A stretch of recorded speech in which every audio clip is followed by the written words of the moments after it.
6월 첫째 주 민심이 갑이다 시작하겠습니다. 네, 오늘이 현충일인데 우리 방송이 등재되는 건 현충일 다음이 되겠네요. 네. 등재되는 데까지 시간이 좀 걸리고 편집이 필요해서 오늘 오다 보니까 그 반대 방향은 차가 별로 없는데 네. 제가 오는 방향은 엄청나게 차가 막혀요. 외곽으로 빠져나가는 건가요? 아니 반대죠. 시내로. 예. 그래서 보니까 이렇게 휴일에 차가 이렇게 많이 막히는 경우가 없잖아요. 가만히 생각해 보니까 그 방향이 동작동 현충원 가는 방향이에요. 그러니까 아마 현충원 쪽으로 참배를 가시는 차량들이 이렇게 많았던 것 같습니다. 네. 그래서 평소보다 시간이 좀 많이 걸렸어요. 한 15분 정도 더 걸렸습니다. 여기까지 오는데. 자, 오늘 현충일에 방송하고 현충일 다음 날 등재되는 김갑수 TV의 소리방송 민심이 갑이다. 1부와 2부, 2부작으로 진행할 생각인데요. 네. 1부와 2부 제목들을 좀 소개해 주시죠. 네. 1부는 해철 정철 들으시오. 역대 정권 측근 실세들의 말로 그렇죠. 거고요. 사실은 해철이 정철이 들어라 이렇게 해야 되는데 약간 이 언어를 좀 순화시켜가지고 들으시오 그렇습니다. 네, 그러니까 2부, 역대 정권 측근 실세들의 그 활동상과 말로가 어떻게 되는가를 좀 노태우 이래 지난 박근혜 정권까지 한번 되짚어봄으로써 해철 정철 이 두 사람에게 자중을 요구하려는 의도로 만든 프로그램입니다. 네, 2부는 뭐죠? 2부 심상치 않은 이재명 행보와 차기 총선 대선. 그렇죠. 차기 총대선이 있고 이 대선의 해에는 또 지방선거도 있죠. 네. 그런데 최근 들어서 이재명 경기지사의 언행 그리고 행보가 평소 같지 않은 그런 모습을 좀 보이고 있는데 그게 어떤 의미를 가지고 있는지 그리고 아주 SNS상에서 시끄러운 논란이 지금 일고 있죠. 네.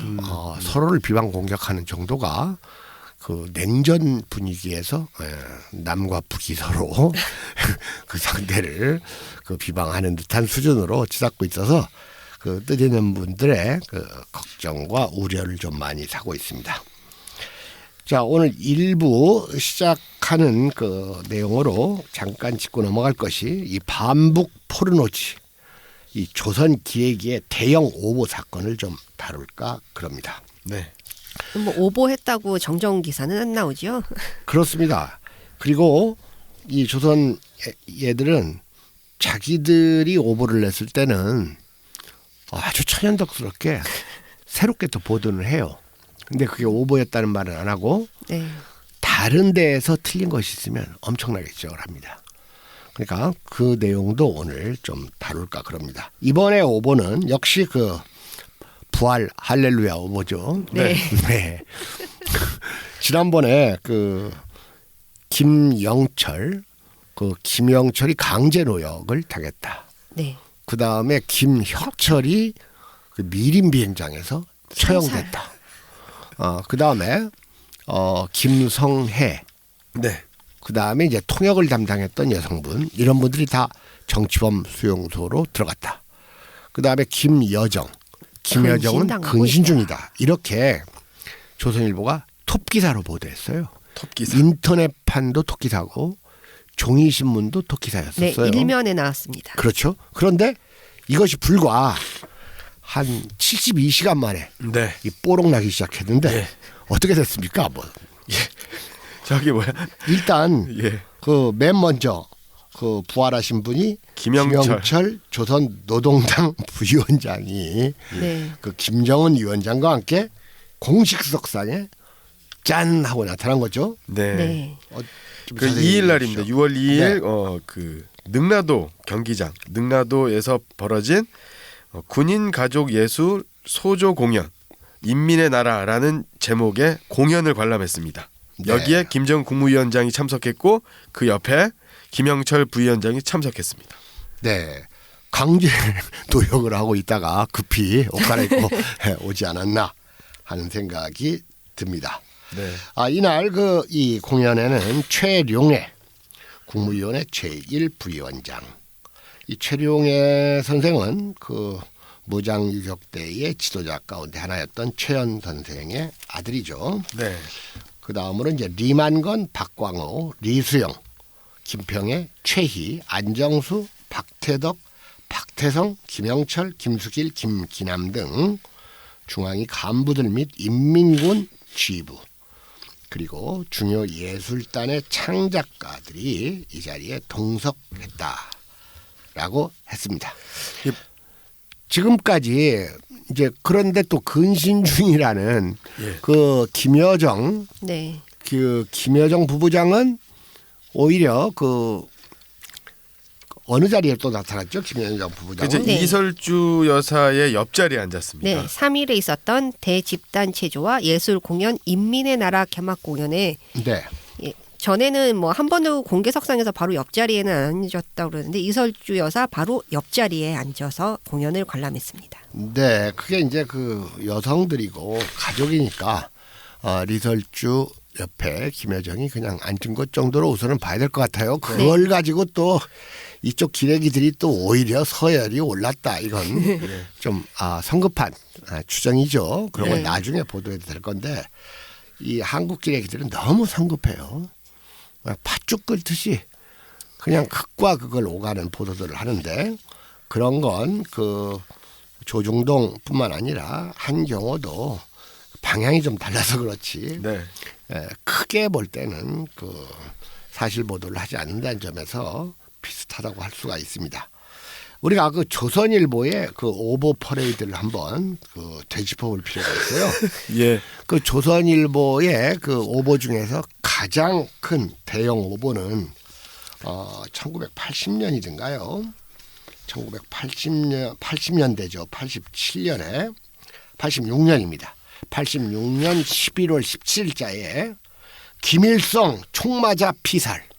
총맞아 이런 도피사가 이런 것도 나왔던 있었나요? 적이 있습니다. 실제로 이제 그 김일성 주석의 사망설은 김정일 위원장의 사망설 이런 사망설들은 굉장히 많이 나왔었어요. 설로 보던 게 아니라 이때는 예. 11월 17일자 86년 김일성 총맞아 피살 해놓고 열차 타고 가다 총격받았다 해놓고 전방 북괴근 영내에 일제히 반기 올려 그다음에 군부 중심 심각한 권력 투쟁 진행 중인 듯 이게 조선 기레기의 그 왕오보 사건입니다. 근데 역사가 깊군요. 예, 조선 기레기는 자기들 그 오보는 고치지 않잖아요. 그 대표적인 예로 현송월 건을 들 수가 있어요. 아, 예. 현성을 2번 죽었다 살아난 여자 아닌가? 그렇죠. 그 현송월에 대해서는 어떻게 했죠? 그 2013년 8월 29일자에 김정은 옛 애인 등 10여 명 음란물 찍어 총살돼 해놓고 보천보 전자악단 소속 가수 현송월 등 이랬습니다.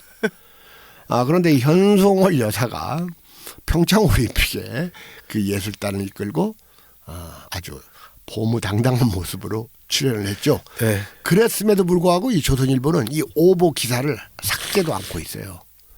그러니까 얼마나 뻔뻔한 줄 아세요? 근데 이러한 그 오보 또는 잘못 발표하는 거 이런 건 조선 기레기뿐만이 아니에요. 우리나라 국정원도 마찬가지예요. 2016년 2월에 이 박근혜 정부에서 그 공식적으로 기자들한테 뭘 브리핑했냐면 리영길 인민군 총참모장 처형됐다. 이런 걸 발표하니까 기레기들이 대대적으로 받아서 보도했거든요. 네.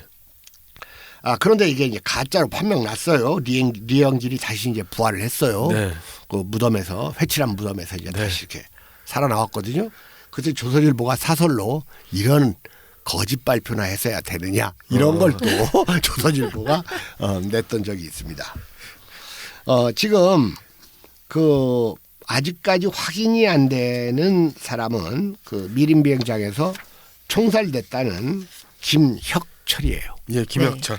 그런데 또 우리나라 또 이 남쪽에 그 북한 전문가들, 우리나라 정치평론가들하고 북한 전문가들은 정말 제대로 된 것을 하는 사람을 제가 못 봤어요. 한 사람이라도 좀 봤으면 좋겠는데, 근데 무슨 뭐 북한 전문대학원 교수라는 사람이 이걸 부인하면서도 뭐라고 했는 줄 아세요?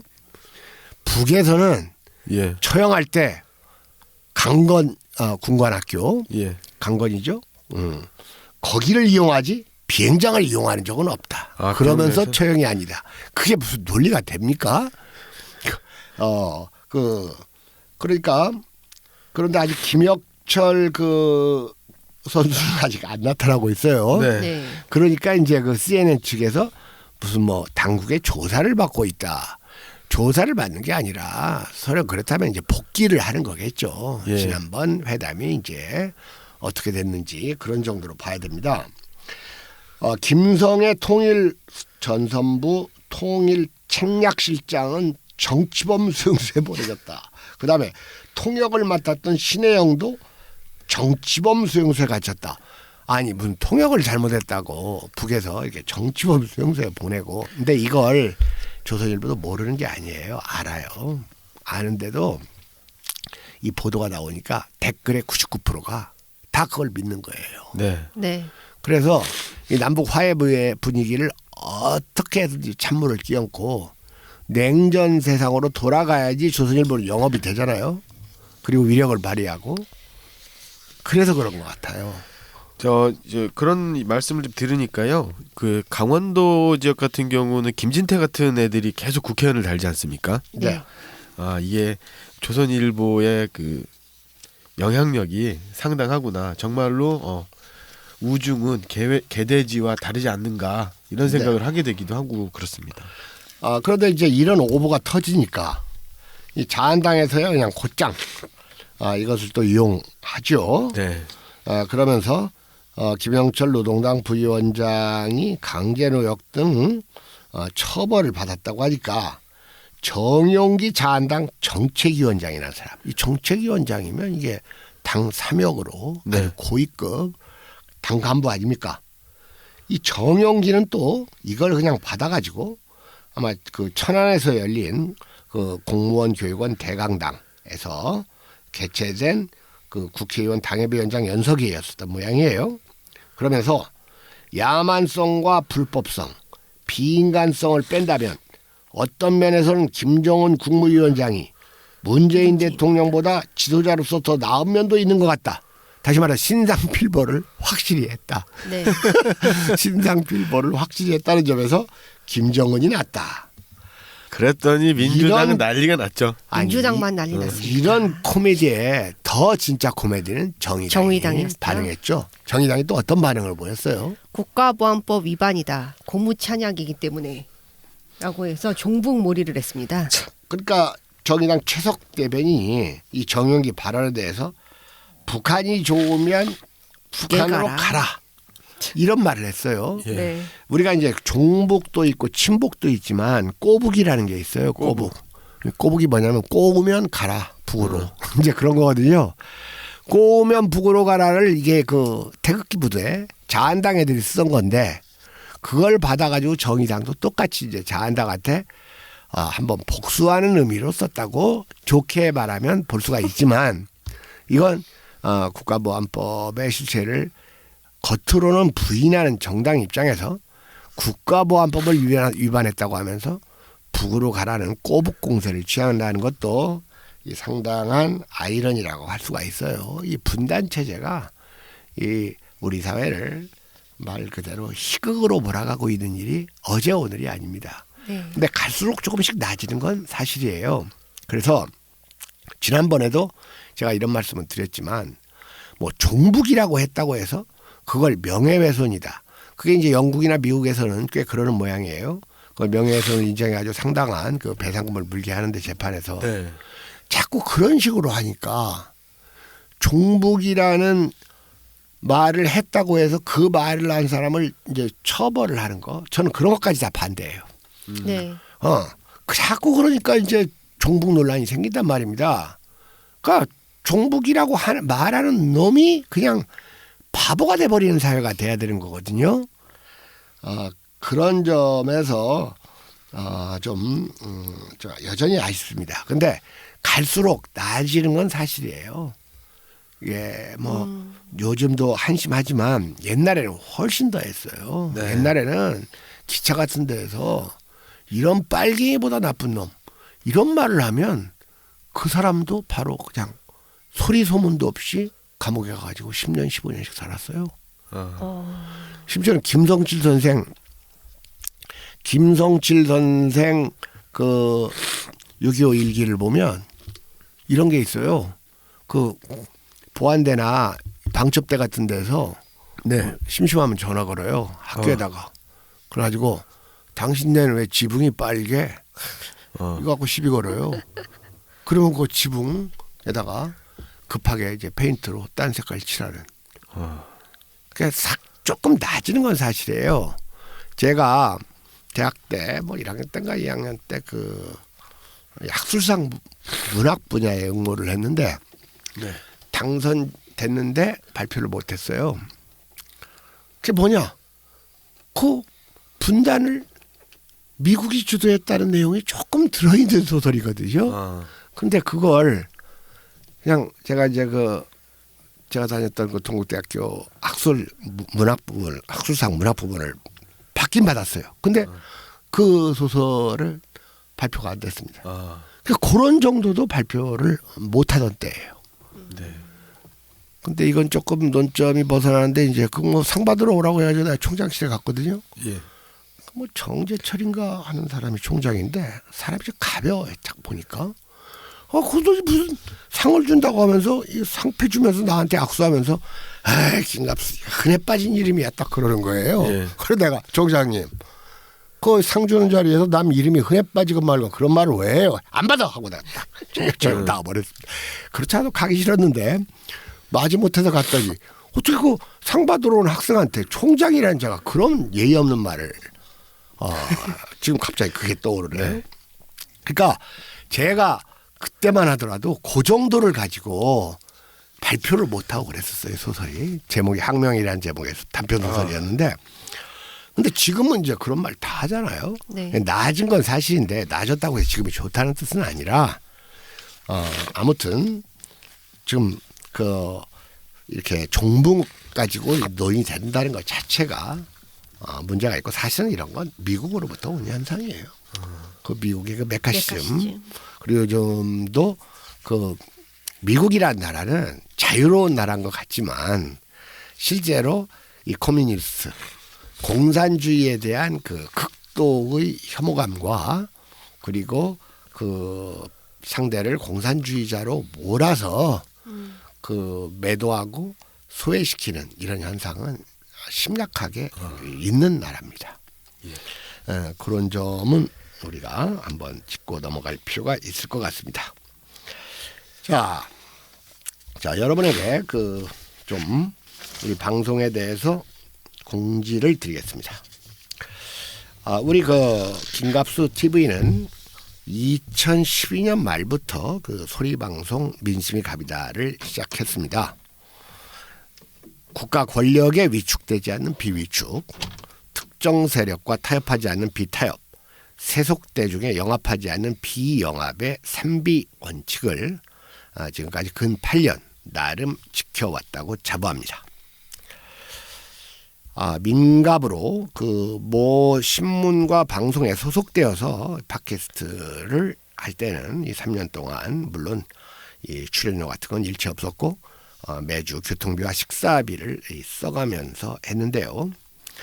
보통 그 소리방송이라 하더라도 방송을 2-3시간 정도 하려면 준비하는데 하루에 반나절 정도는 최소 걸리고 또 방송하는데 오고 가는 시간을 합쳐서 또 반나절 이상이 걸립니다. 보통 이 방송을 한 주 하는데 10 내지 20시간 정도의 노동이 투여됩니다.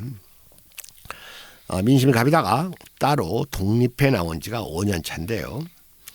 우리는 그동안 억울하게 모함을 받거나 부당하게 소외당하는 피해자들을 변호하는 데 주력해왔습니다. 그래서 우리는 심한 오해와 박해를 받은 통합진보당을 두둔했었고 최근에는 역시 부당한 모해를 받아온 이재명 지사를 적극 옹호했습니다. 그러다 보니까 이 비열한 가해자들을 비판하고 공격하는 데 하지 않았습니다. 자, 우리 지금 이 현 체제에서 가장 중요한 피해자는 우리의 또 다른 조국인 조선, 북이라고 할 수가 있습니다. 그렇게 우리는 부당하게 반북적인 반민족적인 언행을 하는 정치 세력이나 뉴스 회사들도 가차없이 비판해 왔습니다. 우리는 진영을 구분하지 않고 상식과 보편적 윤리에 근저해서 비판합니다. 결과 우리가 대중들로부터 받은 칭호는 종북에서부터 국정원 뿌락치, 심지어는 조선일보 방공 목사에 이르기까지 폭이 큽니다. 사실 여러분들, 이건 아픈 얘기입니다. 한국 사회의 문제는 대중의 다수가 언제나 힘센 가해자의 편에 선다는 데에 있습니다. 한국의 대중은 강자를 추종하면서 약자를 무시합니다.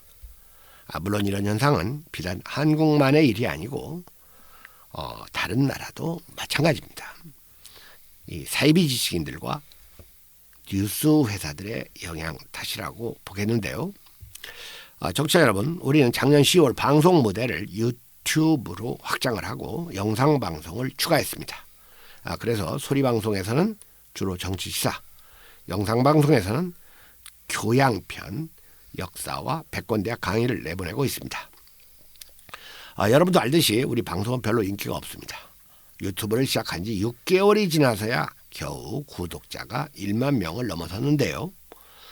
이것은 우리 3비 원칙의 세 번째 거, 세속 대중에 영합하지 않는다는 원칙도 작용했으리라고 봅니다.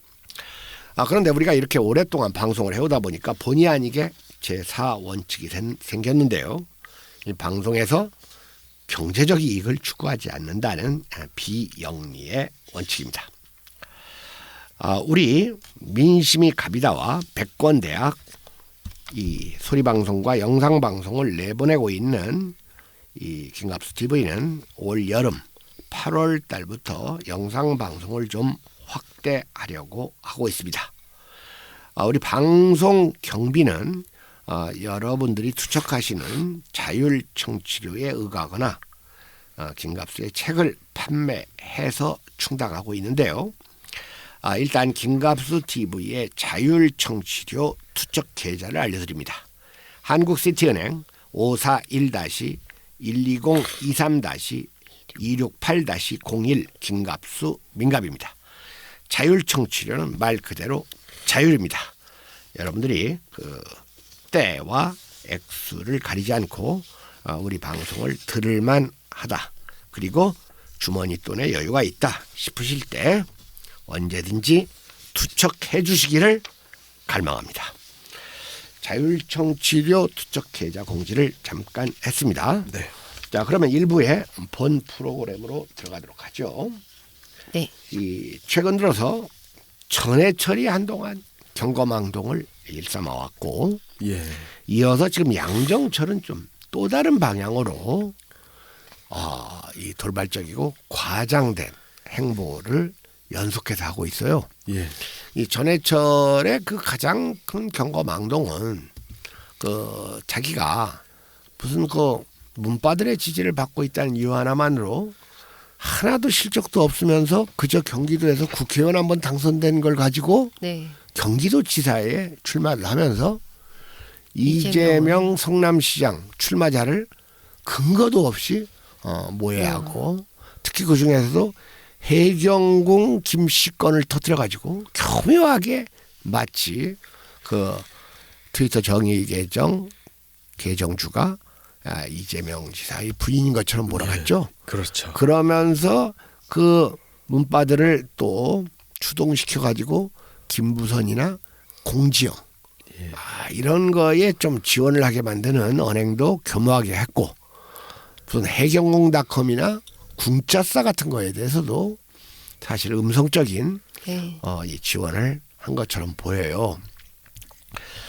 이랬다가 이제 그런 것들이 지금 그 이재명 지사의 전면 무죄 판결로 몰리게 되자, 또 그럴 때 여기에 이 전해철의 그 부안에 동해 가지고 안민석, 네. 박주민, 그다음에 정청래. 김진표, 뭐 정청래는 이제 현역 의원은 또 아니고 거기다 이제 박용진이 표창원이까지 예.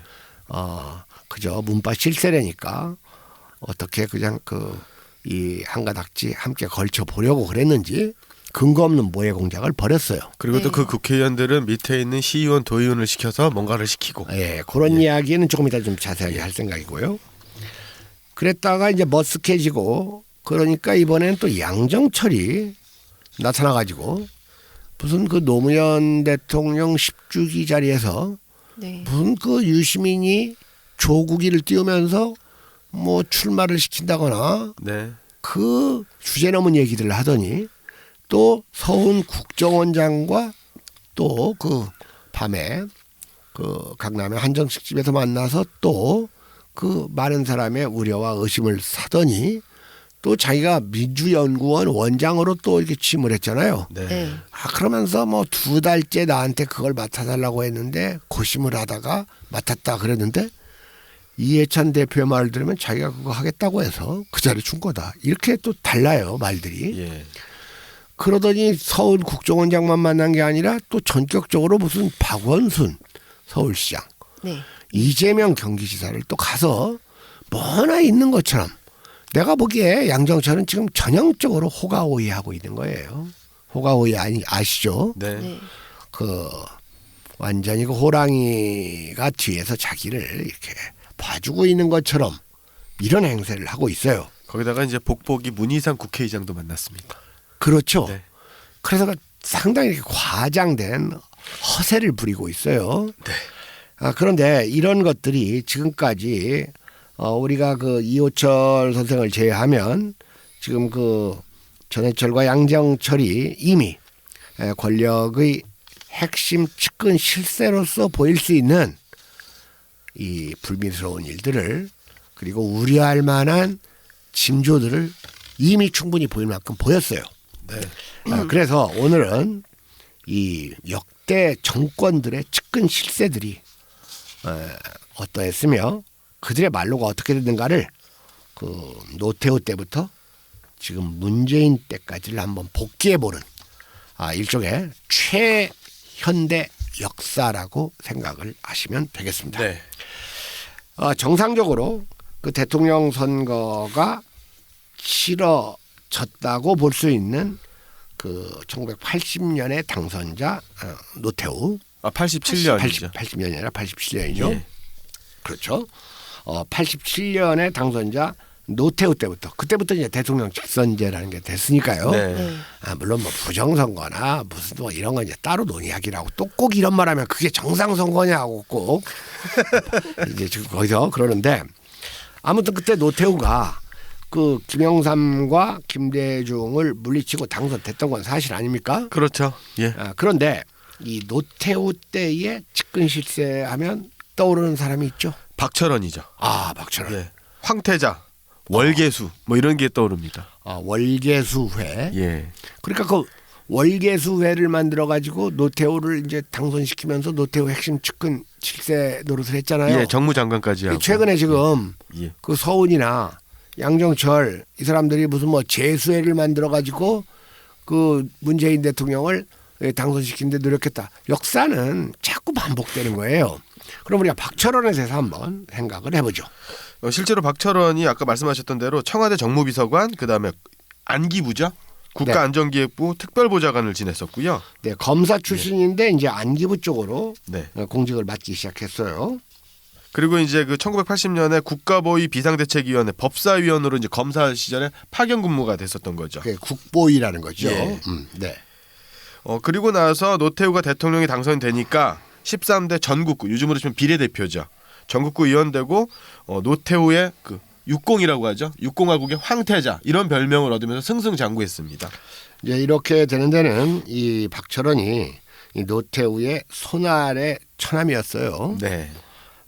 손아래 처남이고 여러분들 이건 뭐 별대의 얘기지만 탁구 선수 현정화 있죠. 네. 네. 현정화의 사촌 형부입니다. 예, 박철원이. 그런데 이제 이때 이 노태우의 다음 출마자는 누구냐? 이 3당 합당으로 이 김영삼, 김종필이 민자당으로 이렇게 들어왔잖아요. 예, 예. 그런데 이 박철원도 장점은 있는 사람이에요. 이 사람의 일단 대북관이 상당히 건전해요. 대북 특사로 20여 차례, 수십 차례 갔다 네. 왔었죠. 예. 수십 차례 갔다 왔고 러시아에 이제 뭐 방문도 하고 네. 그 다음에 또 이 사람이 괜찮은 점은 호남에 대한 인식이 경북 대구 출신임에도 불구하고 또 건전합니다. 아, 예. 그래서 3당 합당을 할 때 이 박철원이는 끝끝내 김대중과의 합당을 주장을 했어요. 아, 예. 그러니까 박철원이 누구를 제일 싫어하냐면 김영삼을 싫어해요. 아. 그러니까 김영삼은 또 박철원을 더 싫어해요. 그러니까 김영삼도 이제 아주 특이한 사람인데 제가 요즘 이제 이재명 지사를 생각해 보면 이재명 지사는 행정은 잘하죠. 네. 근데 정치는 약하지 않는가. 그래서 행정은 9단인데 정치는 초단이다. 자, 이렇게 평가를 한번 해보는데 김영삼하고 반대예요. 김영삼은 행정은 초단도 못 되고 정치는 9단입니다. 맞습니다. 예. 그런데 그러니까 이제 권력은 측근 실세로서 그 박철원이 행세는 했지만 대중적 지지는 김영삼이 훨씬 더 컸던 때예요. 아, 김영삼이 민주화 투쟁을 만만치 않게 했고 김영삼도 말 그대로 정치판에서 정말 뼈가 굵은 사람 아닙니까? 예. 그런데 이 박철원이 이제 주제 파악이 조금 안 된 거예요. 그래서 그때 그 민자당 대표 최고위원이 3명 했었거든요. 그 최고위원 자격으로 김영삼 씨가 이 모스크바를 방문한 적이 있어요. 예. 근데 박철원이 이제 수행을 했는데 기자들이 이번에 김영삼 대표를 수행하냐 그러니까 수행이 아니라 동행이다. 딱 이제 이런 식으로 말을 하는 겁니다. 그리고 모스크바에서도 사진 찍을 때 되면 꼭 김영삼 뒤따라가는 게 아니라 나란히 이렇게 어깨 딱 대고 그런 게 보였어요. 그래서 제가 저 박철원이가 무리한다 하는 생각을 했습니다. 지가 대통령하고 친하면 친했지 김영삼하고 맞먹을 정도는 아니거든요. 그러니 결국은 김영삼의 그 힘에 눌렸죠. 눌리게 된 결정적인 계기가 원래 김영삼과 김종필과 노태우가 밀실에서 3당 합당 그 밀서를 쓸 때 예. 내각제로 개헌을 한다는 비밀각서를 썼어요. 네. 김영삼도 그거 썼어요. 네. 근데 내가 보기에는 김영삼은 썼다가 나중에 지워버려야지 하는 생각했을 거예요. 지킬 생각이 김영삼은 없었죠. 그런 순발력을 하죠 뭐. 그런데 이제 나중에 김영삼이 노태우하고 막 각을 세우고 이러고 그러니까 마치 박철원이는 그 내각제에 대해서 비밀 합의를 했다는 걸 터뜨리면 예. 네. 김영삼의 그 시건을 한 것이 도덕성이 확 추락을 해가지고 자기한테 힘이 쏠릴 거라고 생각한 거예요. 그렇죠. 예. 그러니까 이게 그 정치를 모르는 거예요. 김영삼 빠들은 김영삼이 내각제 각서를 썼건 예. 노예 무슨 짓을 했건 말을 바꾸면 거기에 따라갑니다. 네. 그거 제일 많이 하는 게 노빠 문빠들이에요. 예. 그냥 이럴 때는 이게 좋고 오죽했으면 그렇겠느냐 그러거든요. 예. 거기서 이제 힘을 잃었어요. 박철원이.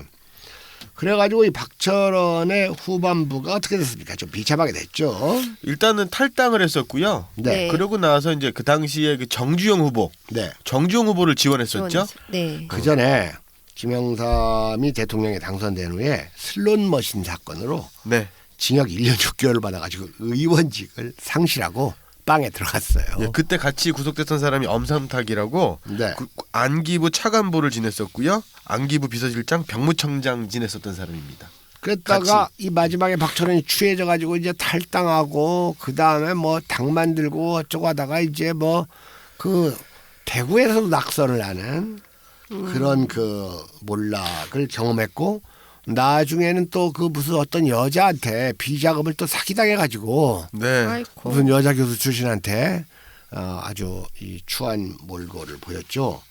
그때 박철원의 위세는 지금 전해철, 양정철의 위세보다 더 새파랐는데도 그렇게 되는 거예요. 세상이라는 건 쉬운 것 같지만 그렇게 권력만 있다고 해서 자기들 뜻대로 돌아가지는 않아요. 그래서 노태우의 핵심 측근 실세 이 박철원에 대해서 한번 생각을 해봤습니다. 네. 자, 그 다음으로 넘어가야 될 것 같아요. 그러면 그 다음 대통령은 이제 김영삼이죠. 김영삼. 그렇죠. 김영삼하면 또 떠오르는 사람이 이제 최영우하고 네, 김동영 의원이죠. 그렇죠. 지금 둘 다 이제 고인이 됐는데. 이 두 분 다 참 괜찮은 분들이에요. 근데 이제 우리가 재미나요. 김영삼 대통령이 과연 서울대학교 철학과를 다녔는가? 아 예. 이런 이제 논의가 좀 청강생이냐 있잖아요. 아니냐. 서울대학교가 과연 청강생이 있었는가? 서울대학교 그런 것도 있지만 예. 물론 그 거제도 김영삼 기념관에 가면 그 서울대학교 그 졸업증서 비슷한 게 이제 비치가 돼 있어요. 근데 그게 비치가 돼 있는 것이 그게 또 부자연스럽잖아요. 예. 무슨 말인지 알겠죠? 네. 그러니까 과연 김영삼은 서울대학교를 다녔는가? 이것이 많이 논의되고 얘기가 됐어요. 네. 근데 한 가지 분명한 것은 그 김영삼의 서울대학교 증서가 김영삼 기념관에는 있지만 지금까지 김영삼하고 같이 서울대학을 다녔다고 하는 사람을 저는 한 사람도 못 봤어요. 네. 아 동기가 없다고 그러더라고요. 아시겠죠? 예. 그 다음에 김영삼이 어떻게 그렇게 최영우하고 김동영과 가까울 수가 있었느냐? 여러분들 최영우와 김동영의 공통점이 뭡니까? 둘 다 동국대학 출신입니다. 그래서 저는 한때 추정하기를 김영삼이 서울대학을 안 다녔다면 동국대학 청강생을 다니지는 않았을까. 그때 최영우, 김동영을 알게 되고 부하로 두지 않았을까 하는 이러한 추론도 한번 해본 적이 있습니다. 사실 그 김동영하고 최영우 의원하고는 그 아주 뭐 형제 같은 사람들이죠. 민주투쟁 때부터 계속 같이 했었던 사람이고요. 이 두 분 다 괜찮은 분들이에요. 최영우건 김동영이건 뭐 민주화 투쟁도 하고 고문도 받고 그다음에 이제 김영삼을 그 대통령으로 만드는데 아주 그 1등 가신이자 공신이라고 할 수가 있는데 그 당시에도 좌동영 뭐 우형우가요 이런 말이 나돌 정도로 핵심 측근이었어요. 그런데 이 최영우 선생은 좀 건강을 상했죠. 예. 건강을 상해가지고 그러다가 이제 김영삼 대통령이 그 인기가 떨어지고 그러니까 핵심 측근 노릇을 하다가 점점 이제 몰락을 하게 됐어요. 민자당 사무총장도 했잖아요. 네. 그랬는데 그 아들의 그 대학교 부정입학 의혹 이런 것 때문에 이제 그 물러났다가 내무장관으로 복귀했다가 부천세무서 탈세 사건을 제대로 처리하지 못해가지고 자진 사퇴를 했어요. 예. 그런데 이분 건강이 안 좋아져가지고 97년 3월 11일에 뇌졸중으로 쓰러지고 정계를 은퇴하다시피 했고 완전히 정계를 물러나는. 그러니까 이 최영우나 김동영만 하더라도 박철원이나 양정철, 이해철보다는 급이 달라요, 사실은. 예. 반면에 이 최영우 선생은 울산 출신이에요. 그리고 이제 김동영 선생도 경남 거창.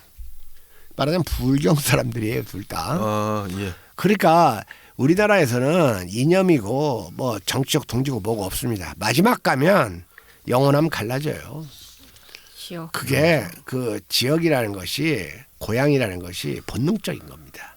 그러니까 결국 이렇게 민주화를 갈망했던 사람들이 김영삼이 노태우 하고 가서 붙는데 따라갔잖아요. 그때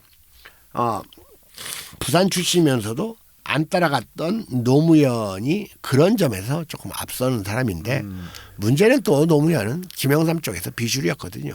예. 야, 그런 점도 좀 있죠. 역시 최영우는 아직 살아 있네요. 아직도 지금 지금 돌아가시진 않았어요. 김동영 의원만 이제 네. 돌아가셨습니다. 김동영은 김영삼이 대통령에 당선되기 전에 돌아가셨어요. 맞습니다. 예. 그러니까 완전히 김영삼의 대통령의 측근 실세라고는 할 수 없어요. 대통령 되기 전에 돌아가셨으니까. 예. 그러나 김영삼이 대통령 후보로서 집권당 최고위원으로서 위세를 부릴 때 그 같이 이 옆에서 활동을 했는데 이 김동영 때 재미난 사건이 있었어요. 이때가 노태우 때니까 말 그대로 군부 정권 아닙니까? 예. 민선 대통령이긴 하지만 예. 그러니까 똥별들이 큰 소리를 많이 칠 때예요. 아, 근데 아마 이 민자당 간부들하고 그 똥별들하고 밤에 이제 회식이 있었나 봐요. 아, 네. 그래가지고 똥별들이 이제 뭐 당 간부들 우습게 알고 말하고 그러다가 난투극이 벌어졌죠. 예. 그래서 그 회식 난투극 때 이런 똥별 새끼들 해가지고 별들을 앞차기 해가지고 김동영 선생이 그랬던 적이 있습니다. 괜찮은 예. 분이에요 이분이. 예, 예. 좌동형 우형으로 불렸는데 노태우 때 정무 1장관을 했어요. 그러나 김영삼의 당선을 보지 못하고 암으로 사망을 했군요. 별세했죠. 그러니까 그나마 김영삼의 핵심 측근이었던 최영우와 김동영은 그래도 측근 실세로서는 이만하면 괜찮은 편이었다고 볼 수가 있습니다. 네. 그럼 그 다음 대통령은 이제 김대중 대통령인데, 네네. 그러면 딱 저 기억납니다. 이제 권노갑, 네. 그 다음에 한화갑, 그래가지고 이제 양갑이라고 했었잖아요. 양갑. 예. 양갑이라고 했었는데 권노갑은 또 어떻습니까? 이 권노갑 의원 같은 경우, 뭐 김대중의 완전 그 최측근이었죠. 네. 오랫동안 그 측근에 머물렀고 그래서 이제 동교동계의 좌장 노릇을 좌장이라고 불렸어요. 한때 김무성이가 무슨 친박계의 좌장이라고 불렸는데 나중에 알고 보니까 좌장은커녕 완전히 찬밥이었다는 것이 드러났지만 네. 권노갑은 이 동교동계의 맏형이라고 불렸는데 일단 이 권노갑은 최영우나 김동영만한 실력이 없어요. 사실은 정치력이.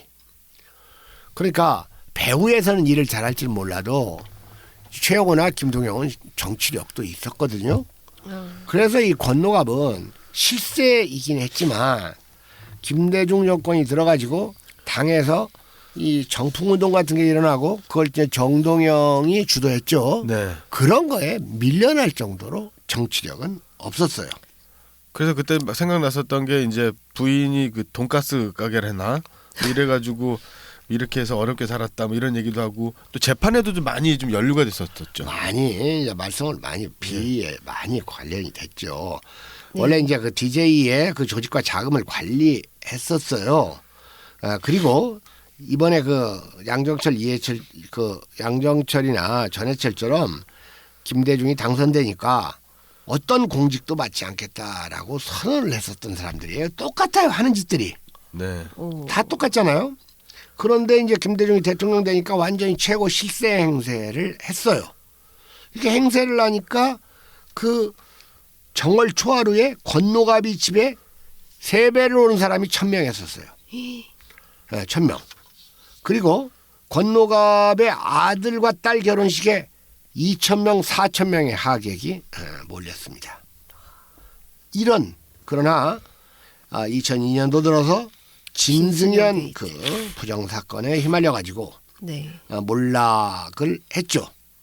그러다가 국가정보원 김은성 차장한테 불법 자금을 중개해서 받은 혐의로 또 구속이 됐죠. 구속이 되고 나중에 그 항소심에서 이제 무죄 판결을 받고 석방은 되는데 또 다시 한번 그 현대상선에서 200억 원의 그 비정상적인 금액을 받은 걸로 구속이 돼요. 그리고 징역 5년에 추징금 200억의 기소 확정 판결을 받습니다.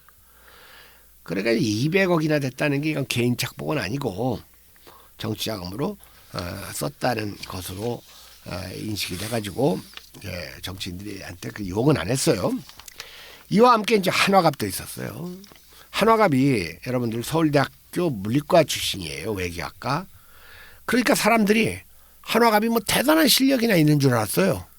근데 막상 한화갑이 그 김대중의 뭐 리틀 DJ라는 말도 들었잖아요. 리틀 DJ 예. 이런 말도 듣고 말투도 조금 비슷하고 일부러 흉내내는지 몰라도 옛날에 그것은 그 이인재가 박정희 흉내내듯이 예. 이명박도 박정희 흉내냈었잖아요.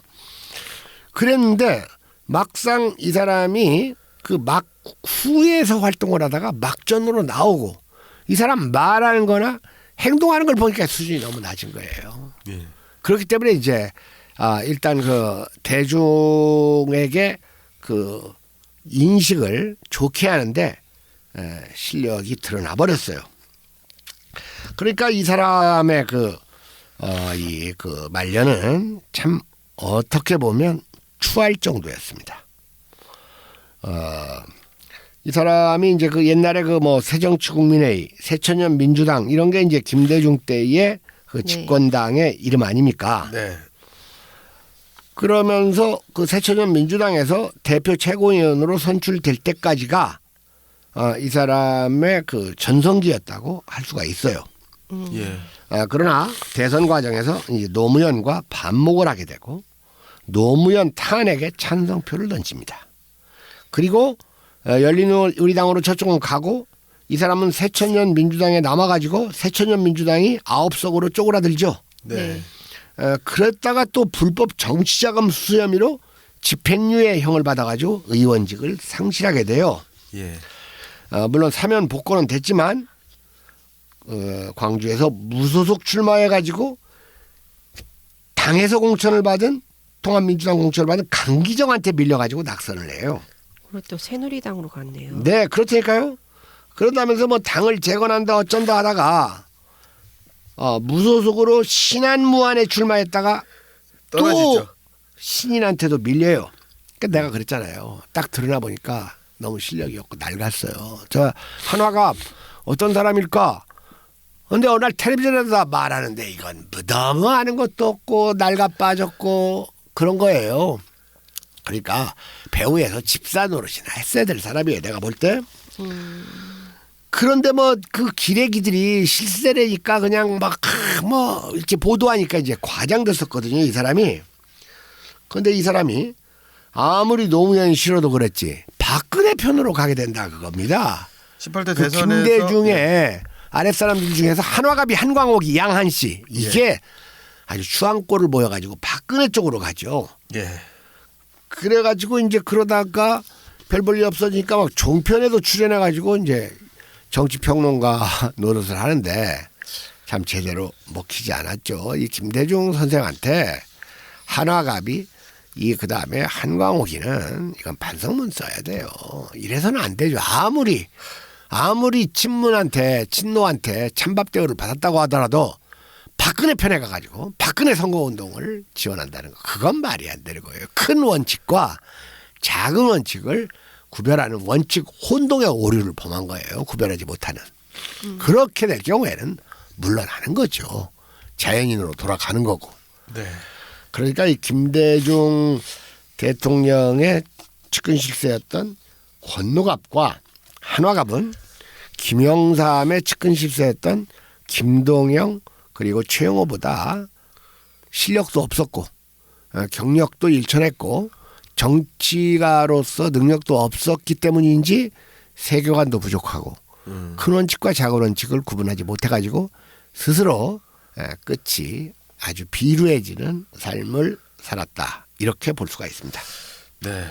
자 이번엔 노무현 쪽으로 넘어갑니다. 노무현 네. 대통령 하면은 광재가 네. 생각납니다. 이광재.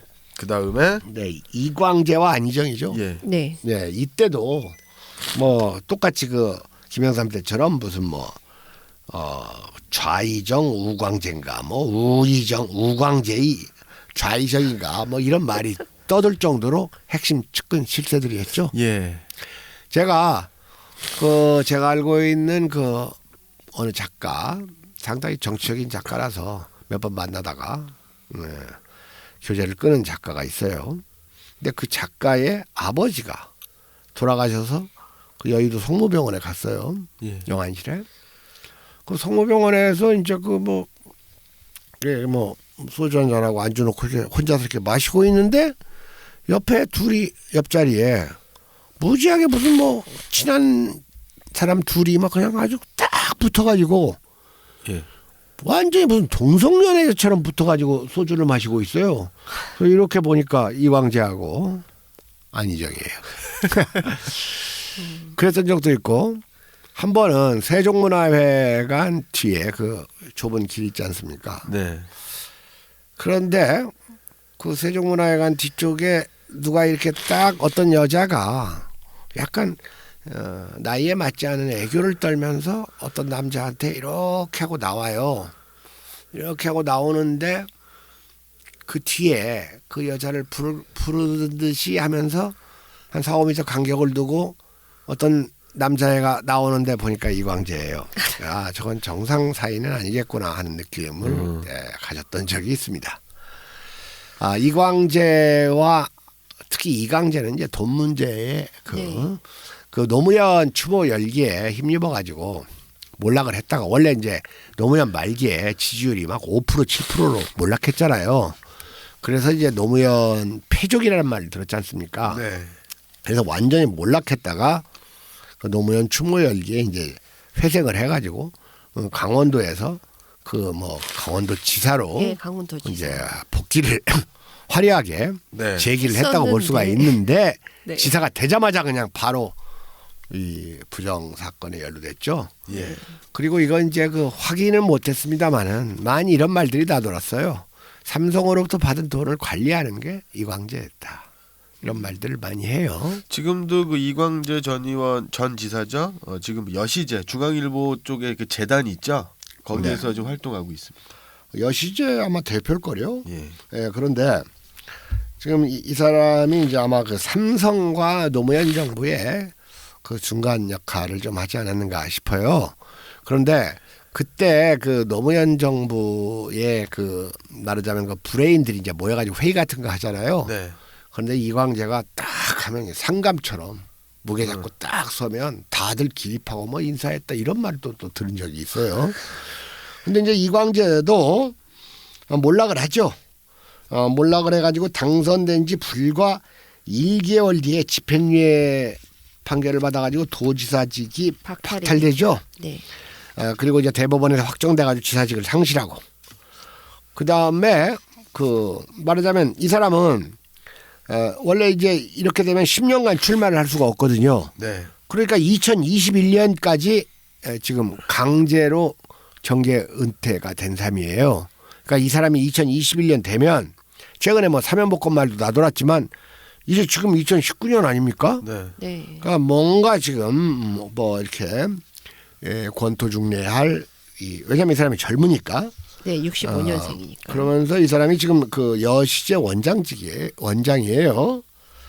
그러나 과연 이광재가 그 얼룩진 금전적 비리로 얼룩진 그런 이미지를 싣고 더더군다나 또 그 중앙일보 홍석현하고 왜 이렇게 노무현 쪽 사람들은 이 삼성 중앙일보 이쪽 사람들하고 결탁돼 있는지 사실 이런 걸 그냥 근거 있게 말하는 사람은 김용철 변호사밖에 없어요. 나머지는 다 풍문들이에요. 그러니까 풍문들을 좀 확인하고 싶으면 보다 더 근거를 찾든지 근거가 없으면 합리적 추론에 의해서 논리를 전개하든지 네. 하는 게 저는 좋습니다. 뭐 무조건 그냥 뭐 아는 채 많이 하고 뭐 세월호 음모론 제기하는 건 좋은데 음모론 10번 제기하면 한 번만 제기하고 9번은 증거를 찾아야 돼요. 그 음모론 좋아하는 사람들은 보면 이번에 다뉴브강도 의도된 학살이다. 뭐 이렇게 얘기하는 사람을 제가 봤어요. 깜짝 놀랐어요.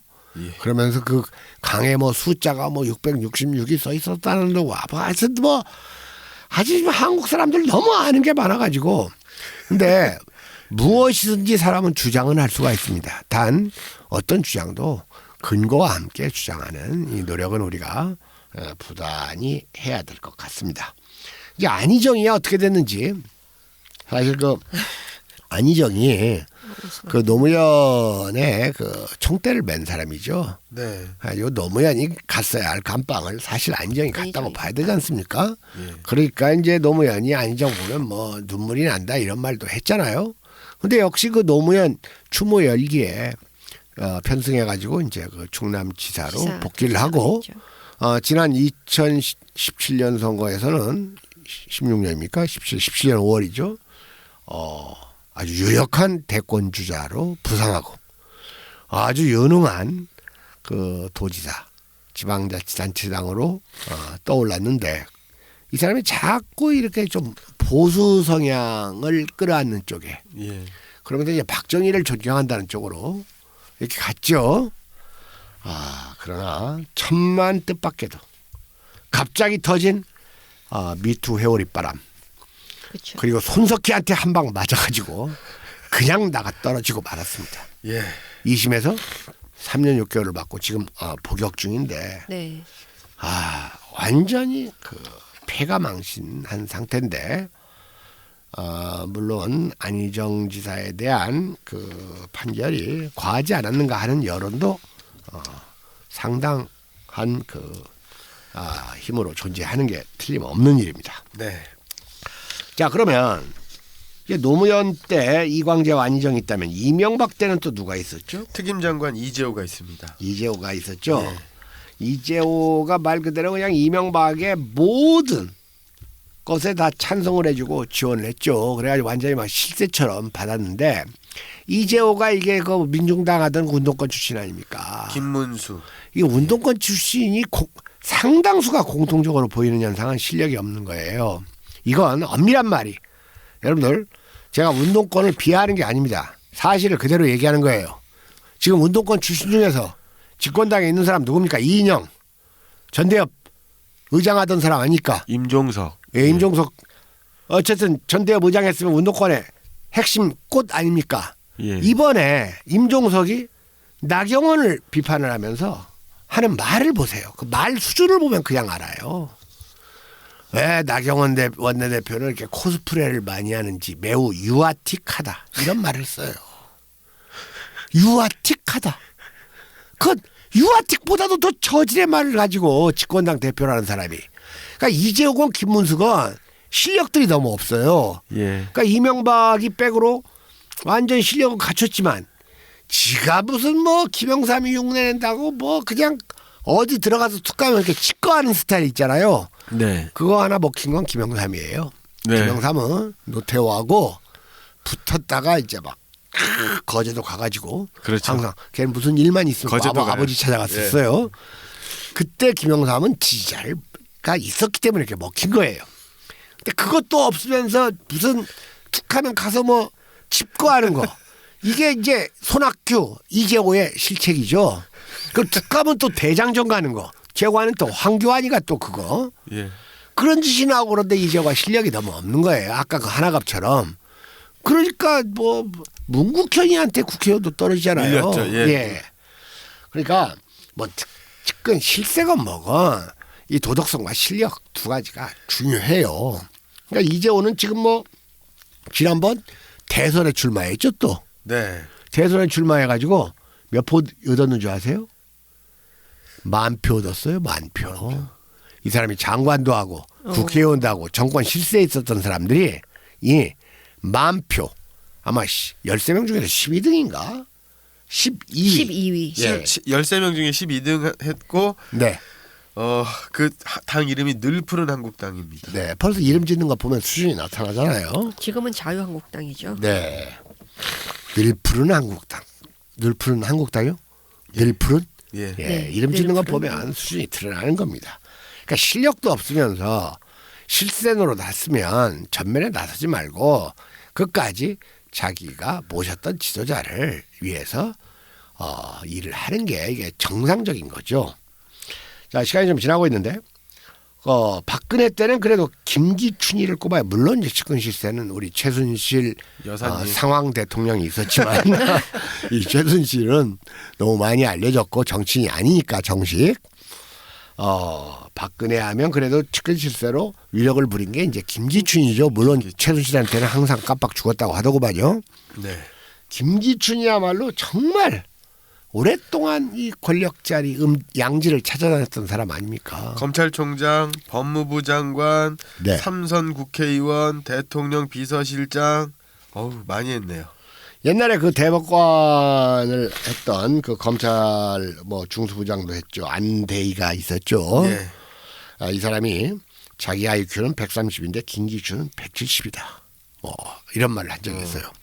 근데 제가 개인적으로 그 김대중 정부 들어서니까 김대중 정부가 그 새천년 민주당하고 그 다음에 김종필의 그 뭡니까 그 자민련 예. 예, 연합정부 아닙니까? 그러니까 연합정부니까 이제 권력을 조금씩 나눠 가졌어요. 그러니까 김종필의 자민련도 여당으로 이제 간주가 됐죠. 네. 그러니까 그 몫으로 몇 명이 이제 상임위원장, 2명인가 3명이 상임위원장이 됐습니다. 그래가지고 그때 그 김종필 아래에 있으면서 상임위원장을 하던 사람을 내가 국회 그 사람 방에서 만났던 적이 있어요. 정치를 하려고 만났게 된 게 아니라 뭐 개인적으로 이렇게 상의할 일이 있어가지고. 그래가지고 그 사람을 방에서 만나고 있는데 저쪽에서 똑똑하고 쭈뼛쭈뼛 하더니 누가 들어와요. 네. 그러더니 공손하게 그 인사하면서 그 상임위원장한테 이제 여당이 되셨으니까 이제 뭐 하면서 그래요.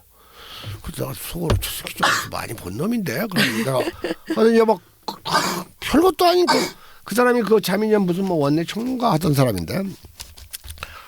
그래가지고 이제 깍두지 인사하고 가길래 내가 저 사람 많이 본 사람인데요. 그랬더니 김기춘 씨 아닙니까? 그러는 거예요. 네, 그랬던 적이 있습니다. 그러고 보니까 제가 무슨 정치 쪽으로 많이 가는 것 같은데 아주 우연한 일로 사소한 일로 했던 체험을 지금 말씀드리는 거예요. 그런데 지금 이 김기춘 선생도 정말 오랫동안 많은 화제를 뿌리고 항상 권력에 붙어 다녔다가 결국은 지난번 그 최순실 국정농단으로 이 나이에 감옥에 가고 말았죠. 마지막까지 공직 생활하는 거 아닌가요? 네, 그렇습니다. 자, 우리 김기춘 얘기만 하더라도 이제 그 우병우와 함께 그 다음에 그 박근혜에 붙어가지고 또 권력을 부리던 여자 장관 조윤선 그 여자는 완전히 얼굴과 머리 스타일을 뜯어 고쳐가지고 원래 모양과 꾸민 모양이 너무 다르게 나타나니까 아주 괴기스럽대요 보니까. 자, 그런데 지금 드디어 이제 문재인 정부 들어서 전해철과 양정철이 지금 말 그대로 위세를 부리고 있어요. 그리고 먼저 이제, 예. 전해철에 대해서 한번 복기를 해보겠습니다. 이 전해철은 지금은 국회의원이죠. 네. 지역구가 어디입니까? 안산 상록 갑입니다. 근데 이 사람이 참여정부 청와대 민정수석 최연소 민정수석이라고 또 상당히 이렇게 자부심을 느꼈던 모양이에요. 그러면서 2016년에 민주당 경기도당 위원장으로 선출이 됐어요. 당내에 문바들이 많으니까. 네. 원래 이제 변호사 출신인데 이 사람이 출생은 전남 목포인데 성장은 마산에서 했어요. 고려대학교 법과 출신입니다. 네. 그런데 그 계속 이 노무현 옆에서 이제 노무현 지지를 주도했죠.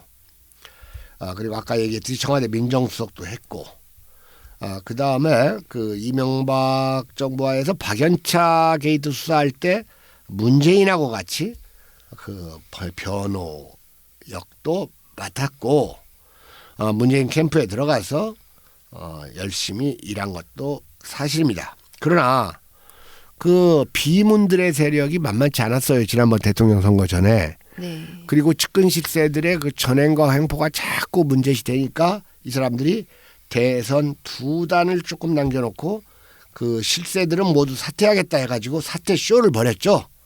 그때 양정철, 이호철과 함께 전해철도 사퇴를 했고, 그 다음에 그 대통령이 당선되니까 뭐 어떠한 공직도 받지 않겠다, 뭐 잊혀질 권리도 있다 하면서 안 할 것 같이 하더니 문재인 대통령이 집권이 2년이 되면서 그런 얘기를 언제 했냐시피 지금 나와가지고 상당히 설치고 다녀요. 네. 지금 이 사람이 뭐가 문제가 되냐면 이렇게 배우에서 뭘 몰이하는 데에는 탁월합니다. 뭐 그걸 뭐 탁월한 능력이라고 할 수도 있지만 아주 그 이 비정상적인 이 세력몰이 여기에는 기교가 아주 출중한 것 같아요. 사실 아까도 얘기했지만 경기도지사감이 아니었잖아요. 네. 네. 왜냐하면 지금 경기도에서 한 일이 하고 국회의원 2번 한 거죠. 한 거밖에 예. 없잖아요. 그런데도 그냥 그 문재인의 핵심 측근이라고 하니까 경기도지사에 출마를 하니까 말입니다. 그러면서 이재명 성남시장과 경선 경쟁이 붙으니까 민주당 소속 경기도원 66명 중에서 53명이 이 전해철을 지지했어요. 근데 저는 이번에 그 민주당 소속 국회의원 100명이 이재명 지사 그 탄원서를 썼다고 하는데 그게 확실치가 않은 뉴스더구만요 보니까. 아, 그렇습니까? 네, 그리고 탄원서 내용도 안 밝혀지고 탄원서 쓴 사람들이 박지원 말고는 밝혀지지가 썼다는 않잖아요. 사람이 없고. 썼다는 사람도 없고. 그렇네요. 그리고 실제로 쓰라고 했을 때 한 20명 정도만 응했다. 이런 그 설이 있고. 그러니까 아마 그 100명이 탄원서에 서명했다는 것이 그 확실치 않다는 생각을 좀 하게 됐어요. 왜냐하면 66명 중에서 53명이 전해철을 지지하는 이렇게 권력을 쫓아다니는 분합이 때예요. 자, 그다음에 안민석도 전해철 지지를 표명했죠. 게다가 용인시의회 의원들이 또 전해철 지지를 선언했어요. 그다음에 심지어는 장애인 단체 63개가 전해철 지지. 그다음에는 경기도 농아인협회가 전해철 지지. 그다음에는 직능경제인 단체 총연합회가 전해철 지지. 그다음에 한국영화인협회 경기도연합이 전해철 지지. 그다음에는 한국농업경영인 총연합회가 전해철 지지. 그다음에는 남양주시 민주당 현역 시도의원 및 예비후보자 당원 소상공업자 대표 등 125명이 전해철 지지. 심지어는 경기도 사립유치원 연합회가 전해철 지지. 심지어는 경기도 소방관 동호회가 전해철 지지. 이렇게 권력하면 쫓아다니면 뭐합니까? 대중의 표를 못 얻었잖아요. 네. 네. 이재명하고는 비교가 안 될 정도로 아무리 당내 세력이 있어도 이 대중선거에 의한 후보는 이 국민 여론이 중요해요. 그렇기 때문에 노무현이 이인재 한화갑이 물리치고 네. 그 광주에서 돌풍을 일으키면서 대선 후보를 따낸 거예요. 예. 그러니까 바로 그 이러한 대중 여론에서 이재명이 앞서니까 그 밀려났고 그 다음으로 무슨 해경군과 엮여가지고 아주 추한 모습을 연출하고 있는데 최근 들어서는 지들이 또 내년 총선을 주도하겠다고 이 전해철과 양정철이 나서고 있죠. 지금 안 된다고 그러면서요. 전해철 의원이 이해찬 대표의 특보단장이 됐는데 네. 이 당 대표라고 하는 게 이제 공천에서 네. 총선 공천에서 결정적인 영향력을 행사할 수 있는 자리 아닙니까? 네. 여기서 특보단장이라고 하는 건 굉장한 실세다, 좌지우지할 수 있다라는 거죠. 그러니까 이 전해철은 정치력에 비해서 이 권모술수가 너무 강하고 그다음에 양정철은 무능해요. 내가 볼 때는 예. 정치력인 영어를 쓴다고 좀 미안합니다만은 그 대중한테 주는 임팩트가 없어요. 말도 제대로 못하지. 뭐 인물도 그 호감을 주는 인상이 아니지. 제가 여러분들 인물 인상 관상 얘기하니까 그거 우습게 하는데 사람을 평가할 때는 생김새가 가장 중요해요. 이건 공자가 한 말이에요. 생김새 다음에는 말입니다. 그런데 양정철 나는 정말 무슨 뭐 문재인의 이게 핵심 측근 시세도 다 종류가 달라요. 양정철이 옛날에 그 유시민, 표창원, 진중권 4명이서 팟캐스트 했었거든요. 예. 너무 못해가지고 그 사람 있냐 없냐 이렇게 존재감이 없을 정도예요. 그냥 문재인 비서실 부실장다고 하고 모든 공직에서 고사하고 물러나가지고 잊혀질 권리도 달라 하더니 갑자기 지금 나타나가지고 무슨 국정원장을 만나고 국회의장 만나고 무슨 서울시장 만나고 경기도지사 만나고 그다음에 무슨 뭐 북콘서트 같은 것도 하고 다녔죠. 예. 참 이런 가운데 지금 문재인의 핵심 이 측근이라는 이 전해철과 양정철이 보이고 있는 이 모습은 과거 정권에서 가장 부정적인 측근 실세의 양상을 띠고 있다라고 볼 수가 있습니다. 저는 양정- 여기다가 양정철도 부엉이 모임 회원인가요? 아마 뭐 거기 회원으로까지는 잘 모르겠는데 어쨌든 뭐 부엉이 그 자체라고 볼 수가 있지 않겠어요? 예, 회원이라기보다는. 저는 그 박근혜 정부 시절에 최경환 의원 있죠. 네네.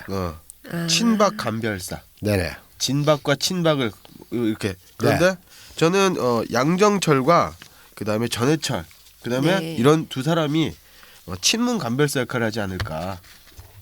이번에 그렇습니다. 공천 과정에서. 자, 우리 그 측근 7세들 논의를 이 정도로 끝내고요. 예. 아까도 얘기했듯이 정치자 여러분, 우리 방송은 8월부터 영상 방송을 좀 더 보강해서 확대할 생각입니다. 네. 우리 김갑수 TV는 주로 책을 팔아서 운영 자금을 충당하고 있는데요. 새롭게 변경된 책 판매 방식을 안내하겠습니다. 여러분들 그 제가 쓴 진짜 조선 역사와 진보적 글쓰기는 시중 인터넷 서점에서 주문으로 얼마든지 구입할 수가 있습니다. 따라서 그 두 권의 책은 제가 직접 판매를 하지 않고 제가 출판한 책들로만 판매를 하기로 방침을 바꿨습니다. 그리고 그동안 자금이 모자라 가지고 좀 할인 판매했던 이런 것들을 이제 전부 환원해 가지고 정상 가격으로 판매를 하겠습니다. 첫 번째로 백권대학이 있습니다. 이 책은 자주적 관점에서 선별된 2000년대 이후 발간 동서양의 역저 100종 160권의 핵심 내용을 소개하고 비평한 본격 독서 학습서입니다. 이 내용은 여러분들이 가져다가 여러분 걸로 사용하셔도 제가 저작권을 주장하지 않도록 책을 만들었습니다. 그런데 꾸준히 의외로 찾는 분들이 많아서 1쇄가 매진돼서 급히 최근에 2쇄를 새로 찍었습니다. 자, 이 책은 1004페이지짜리 두꺼운 책인데요. 10만 원에 판매합니다. 두 번째로는 세 권을 일괄 묶어서 판매합니다.